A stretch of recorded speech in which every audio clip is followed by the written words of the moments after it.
Imaginez que vous êtes un enfant dans les années 2000.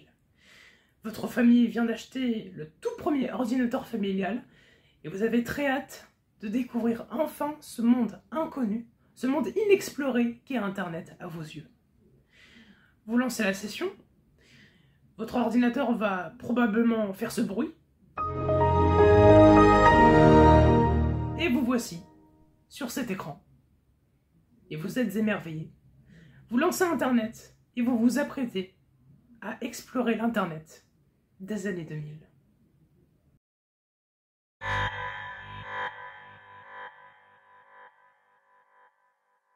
Et on va commencer ce road trip nostalgique, bien sûr. Alors, préparez-vous, mettez-vous à l'aise, et nous allons voyager ensemble dans l'Internet des années 2000. Et on va se servir pour cela, pour créer la magie de la vidéo finalement, on va se servir de l'outil Web Archive.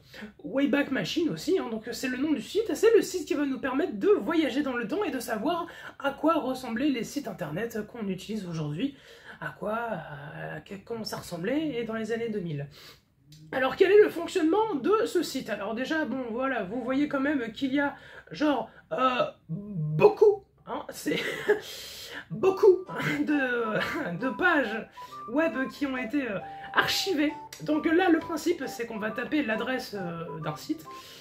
Et voilà, justement, et là, dans quelques instants, on va avoir une sorte de calendrier où on va avoir tous les screens, entre guillemets, on va avoir toutes les sauvegardes qui ont été faites, par exemple, là, de Google. Et c'est justement le premier site où on va aller, puisque, bah, évidemment, je pense que Google, c'est le premier site auquel on est allé la première fois sur Internet. Du moins, j'espère, parce que si vous êtes arrivé sur Yahoo, je suis désolé pour vous, mais bon, voilà, la vie est parfois de la merde pour certaines personnes. Non, je rigole. Yahoo, c'était quand même bien. C'était bien Yahoo, même si maintenant, c'est plus trop utilisé de nos jours. Alors, donc là, on va voir, par exemple, donc notre road trip des années 2000. Donc, on va prendre, par exemple, Google en 2006. À quoi ressemblait Google en 2006? C'est la réponse auquel on va avoir tout de suite. Ok, alors voilà à quoi ressemblait Google en 2006.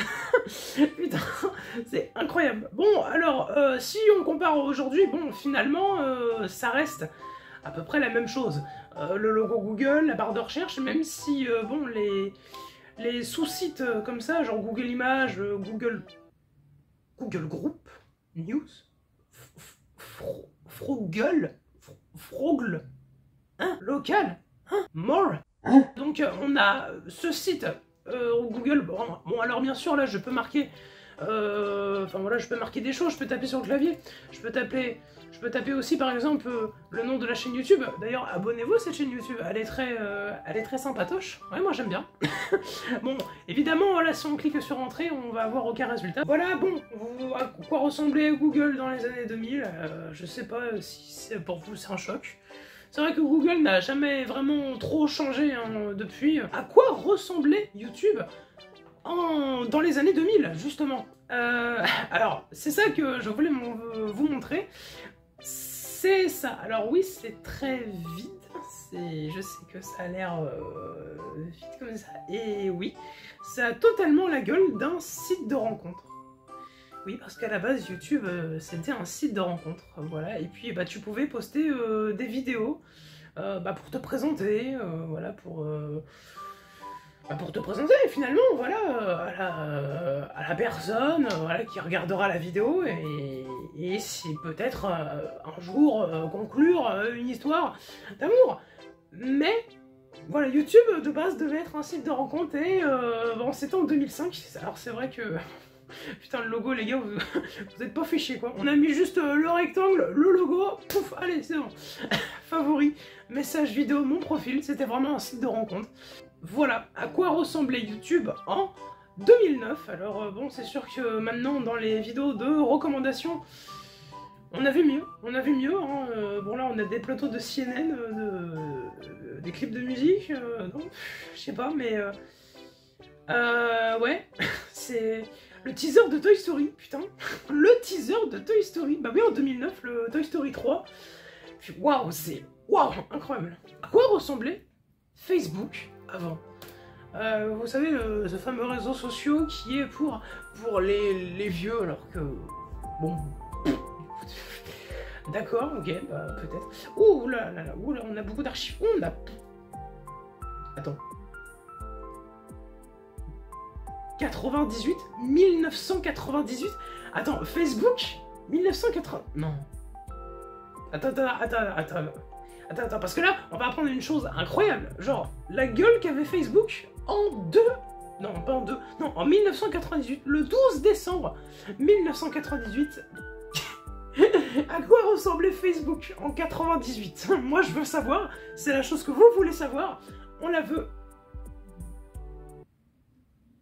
D'accord, je sais pas ce que c'est, mais ok, Voilà Facebook en 1998. Alors, je sais pas pour vous, mais c'est un peu vide. C'est un peu vide. Bon, on va remonter un petit peu plus dans le temps. En 2008. C'est sûr qu'on l'a connu beaucoup, ça. Mais ouais, bon, au final, ça avait la même tronche, en fait, que ça avait il y a quelques années, donc... Oh non, je suis pas satisfait. Ah, Facebook, là, je ne suis pas satisfait. Bon, vas-y, retourne à tes réseaux de vieux, là. Alors, maintenant, on va s'attarder sur Twitter, qui a été renommé X par un certain milliardaire du doux nom de Elon Musk. Ce merveilleux Elon Musk, qu'on aime tant, et qui va bientôt diriger le monde. Enfin, en tout cas, on n'espère pas, mais... Allez, en 2001, vas-y. Voilà, j'ai démarré ma session sur internet, je suis sur Google, je tape Twitter. À quoi ressemblait Twitter en 2001? C'est ce qu'on veut savoir. C'est parti. Alors, je me rappelle plus, mais je crois que le logo, c'était même pas un oiseau à cette époque, le logo. C'était une sorte de glu verte. Je sais plus c'est quoi. Je sais, vous vous dites, mais qu'est-ce qu'il raconte? Mais je vous jure, le logo, le logo, il était vert. Ah non, finalement, le logo était bleu, mais je me souviens quand même que la première version était vert, le logo. Enfin, je l'afficherai là sur le montage. Mais oui, putain, ouais, en 2001, voilà, c'est juste ça. Juste, voilà, tu veux te connecter à Twitter, voilà. Et il me semble qu'à la base, c'était juste, genre, une sorte de forum où tu devais dire juste qu'est-ce que tu étais en train de faire. C'est tout. Il y avait pas de tweet, il y avait rien, il y avait juste... Tu pouvais juste marquer par message qu'est-ce que tu étais en train de faire. C'était le but du site. Je crois que c'était ça. Je peux me tromper, mais je crois que c'était ça. Bon, bah voilà, Twitter en 2001. Voilà, ça ressemble à ça. Maintenant, on va s'attaquer à un site vieux, vieux comme le monde. J'ai envie de dire vieux comme la Bible, hein, finalement, parce que ce site, il est tellement vieux que personne s'en souvient. Je parle bien évidemment de MySpace. Avez-vous connu MySpace? Dites-le dans les commentaires si vous avez connu ce Facebook alternatif. Et, je sais que MySpace, ça avait vraiment une renommée dans les années 2000. C'était quelque chose qui était aussi puissant que Facebook. À quoi ressemblait MySpace? Sachant déjà que personne ne se souvient à quoi ressemble MySpace aujourd'hui déjà. Donc en 2008, bah, on se le demande encore plus. Ça charge, MySpace, mon espace. Oh putain, c'est... Oui, ça... Oula. Qu'est-ce que c'est que ce fond? Ah, ok. Ah oui, aussi une particularité de MySpace aussi, c'est que tu pouvais personnaliser tout en fait sur ta page. Tu pouvais personnaliser le fond d'écran, là, bah, justement, voilà, comme ça, qui est... je sais même pas ce que c'est le fond d'écran. Tu pouvais aussi personnaliser des liens, des boutons, enfin bref. C'était vraiment un site qui était ultra personnalisable. Comparé aujourd'hui, maintenant, les sites sont moins personnalisables, sont plus génériques. Que ouais, maintenant là, ouais, MySpace, se connecter, voilà, si vous avez un compte MySpace, n'hésitez pas à vous connecter, ça nous fera super plaisir. Voilà, MySpace. Maintenant, on va aller voir à quoi ressemblait le dieu, notre dieu vivant qui nous a au moins une fois sauvés dans notre vie, et aussi dans notre scolarité. Je parle bien sûr du dieu vivant Wikipédia, évidemment. Ah, ce site qui nous a tellement sauvés. Je vous jure, je sais de quoi je parle, ça m'a sauvé, Wikipédia. Ça m'a beaucoup sauvé. Et d'ailleurs, toutes les personnes qui disent que Wikipédia ce n'est pas fiable, entre des millions d'utilisateurs qui peuvent modifier les pages, donc des amateurs comme des professionnels, je pense qu'on peut dire qu'une source qui offre cette offre de connaissances, je pense que Wikipédia, on peut le considérer comme étant fiable, je pense. Même si, bon, voilà, on a tendance à dire, enfin, l'excuse des profs, c'est pour dire oui, Wikipédia, c'est pas fiable, voilà. Non, si, c'est fiable. C'est fiable, Wikipédia. Arrêtez les profs. Arrêtez les profs de dire que c'est pas fiable, c'est fiable. Ça ressemblait à ça, d'accord. Donc c'était une femme dans une prairie qui peignait. Hein, je sais pas ce qu'elle peignait, mais elle peignait en tout cas. Mais ouais, c'était... ouais, ouais, ah, c'est particulier. Et tu sens vraiment dans ce look-là qu'on est justement dans les années 2000, là. Parce que là, on est quoi? On est en 2006. Ouais. Ok, c'est assez monochrome, finalement. Il y a que deux couleurs. Alors, je vous entends, gamer des années 2000. Oui, je sais que le jeu le plus joué des années 2000 sur, en tout cas, l'internet français, oui, c'était Dofus. On va savoir à quoi ressemblait Dofus en 2005. À quoi ressemblait Dofus en 2005, je veux savoir, capture d'écran qui a été fait à 5 h du matin. Ça c'est sûr, ça c'était un élève qui était en CM2 et qui a sauté sa nuit pour jouer à Dofus toute la nuit et qui a raté son contrôle de maths le lendemain. Donc voilà à quoi ressemblait Dofus et le logo qui a changé, les personnages qui étaient... Je sais pas si ces personnages étaient, sont toujours là ou si c'était des versions d'autres personnages qui sont dans Dofus. Ouais, bah voilà, et puis j'imagine que du coup, pour jouer à Dofus, je devais cliquer ici. Bon, j'imagine que si je clique, il ne va rien se passer. On a la curiosité finalement, on peut... site nécessitant la version 7 du... bah c'est un peu con parce que Flash, ça n'existe plus, donc... Voilà, donc merci à toi de nous dire cela, mais ça ne marche pas, voilà, ça ne marche plus aujourd'hui. Ok, maintenant on va s'attarder à jeuxvideo.com.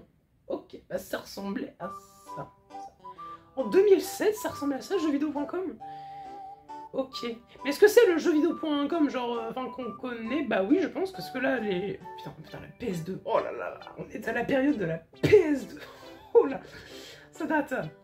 Ça date. Et 2007, je sais plus si la PlayStation 3 était sortie. Je crois que la PlayStation 3 était sortie. Ah, j'hésite entre 2007 et 2008. Je sais pas, mais... Ouais, bah jeuxvideo.com ça ressemblait à ça et c'était vide, encore une fois. Mais après je sais pas, genre si c'est le...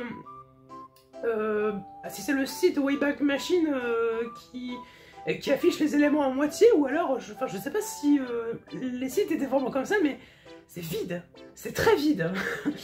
C'est pas très comblé. Ouais. Comparé à aujourd'hui, maintenant, voilà, t'as des images de partout. D'accord, ok, jeuxvideo.com, bah merci d'avoir participé à la vidéo. Ok, alors là je tiens un site que je pense beaucoup d'entre vous seront nostalgiques de le voir, et il devait faire son apparition dans la vidéo. C'est un site que moi j'ai pas connu, hein, j'ai pas connu ce site, mais je pense que la plupart d'entre vous y ont peut-être mis les pieds pour jouer à des jeux en ligne. Je pense que vous avez déjà deviné. Oui, on est bien sur Absolu Flash, voilà, ce site de jeux vidéo en ligne. Et est-ce qu'il va y avoir le pingouin, hein? Le pingouin qui est là, oui, le pingouin, il est là, avec sa bécane, hein, qui est prêt à nous casser la gueule. Et voilà, je pense que beaucoup d'entre vous seront très nostalgiques. Qu'est-ce qu'on a comme type de jeu? Action, ouais, tout ça, drôle. Des jeux drôles, oui.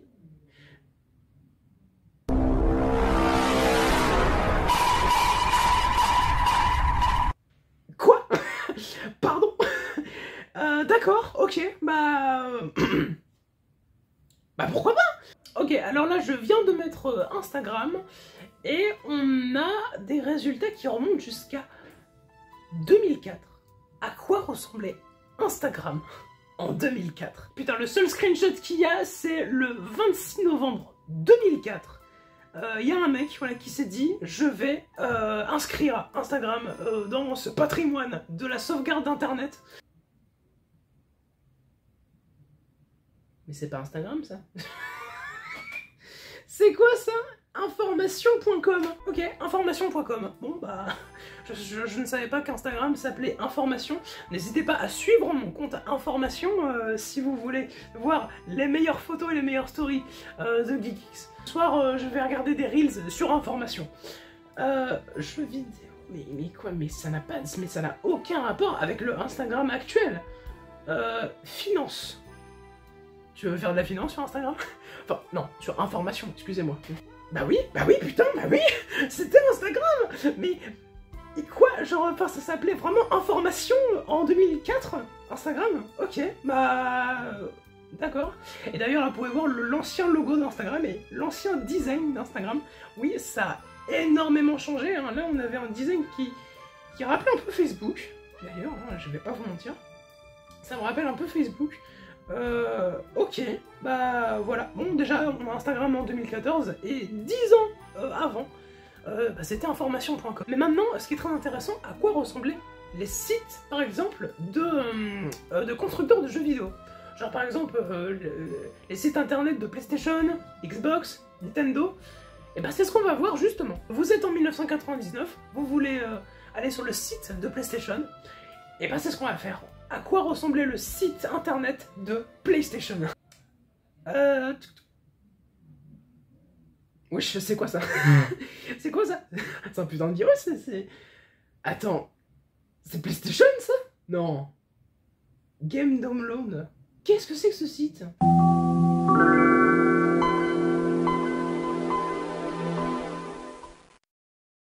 Je sais pas, on a fourré les pieds, mais ok. Bon, on va peut-être pas remonter trop loin non plus, on va remonter en 2003. PlayStation...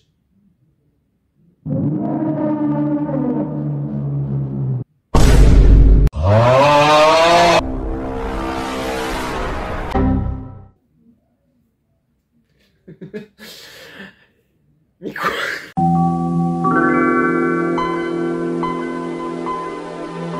Ok, alors là, on a affaire à un truc incroyable. Le site de Nintendo en 1996. Oui, bon alors certes, oui, t'as une image de Bowser qui crame les fesses de Mario, mais sinon, c'est tout. Voilà le site de Nintendo en 2005. C'est encore plus vite que 96. N'avez-vous pas honte, messieurs de chez Nintendo? Attendez, la curiosité, là, elle m'a tapé comme jamais. Je veux savoir comment c'est possible qu'il y ait un site internet Xbox alors que, la première Xbox est sortie en 2001. Oui. Ok. Voilà, Xbox en 98. Après, je sais pas, enfin peut-être qu'ils avaient breveté déjà le site internet, je sais pas, mais là, y a rien, c'est vide. En 2009, donc 2009 c'était la période de la Xbox 360. Les vrais s'en souviennent, hein, les parties sur Call of ou sur Minecraft.